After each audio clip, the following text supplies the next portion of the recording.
for Isaacs, and the question is that the bill now be read a second time, and give the call to the member for Goldstein. Thank you, Deputy Speaker, and I rise to support the passage of this piece of legislation and to congratulate all parties. I stress that all parties that have been involved in getting it to this point, because as the digital age continues to revolutionise the way we work, communicate and engage with information, it's of course incredibly important that Australian laws are made fit for the 21st century, and to make sure not just that they're reflective and fit for the 21st century for some people, but reflective and fit for all people. And that's why making sure resources are available for people regardless of their disability is so important to the spirit and health of our nation, and to make sure that the unrealised potential of every individual, whatever their circumstances, can be brought to life. Online resources have made material and services more accessible than ever for the general population, and it's crucial that the abundance of knowledge available to us is made accessible to all Australians regardless of their disability or any impairment. Copyright law, as I've always been a strong advocate for, is important to get right. Copyright is central to making sure that artistic creators and authors are able to be remunerated for their achievements and their creations. Nobody should ever be under an illusion about the important role it plays in helping support our artists and the avenues that they need. And content creators need to have their creative effects and economic rights properly respected, and particularly through the form of exclusive right of copyright. But of equal importance is also ensuring that copyright laws are flexible and contemporary and reflect the needs and demands of the modern age, particularly in the digital world, and to ensure content is able to be used by people with a disability and those people who need extra support within our community. Copyright is, has and always will be a vehicle and a mechanism to distribute content, not an inhibitor or a barrier. And that is what this bill seeks to implement. This bill will enhance access to copyrighted material through a number of amendments. It will help bring the education, libraries and archive sectors of Australia firmly into the digital age.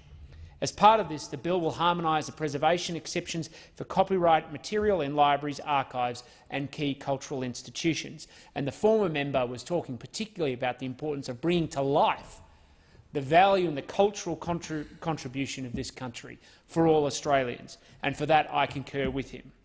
It will also allow copyright material to be incorporated into educational assessments conducted online, and set new standard terms of protection for published and unpublished materials and for Crown copyright in original materials. The implications of this amendment and these seemingly simple changes, Deputy Speaker, are substantial. Most published material that is available worldwide is not presently accessible to people who are blind, visually impaired or have a disability that affects the way a person reads, views, hears or comprehends copyrighted works. The bill's disability access provisions will put in place an amalgamated, flexible exception that organisations can then utilise to allow people with a disability to access said material. We owe it to the disability community and those people who do suffer from problems around particularly blindness to ensure Australia has the most flexible copyright framework that is available and possible.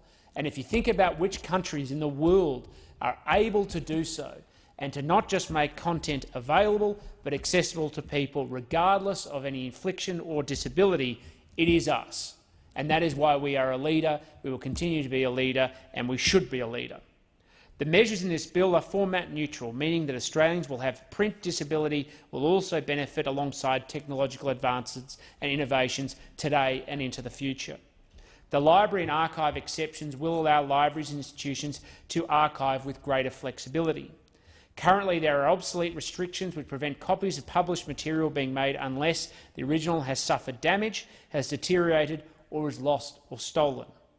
This bill will remove these regulations and empower libraries and institutions to make content as accessible as possible.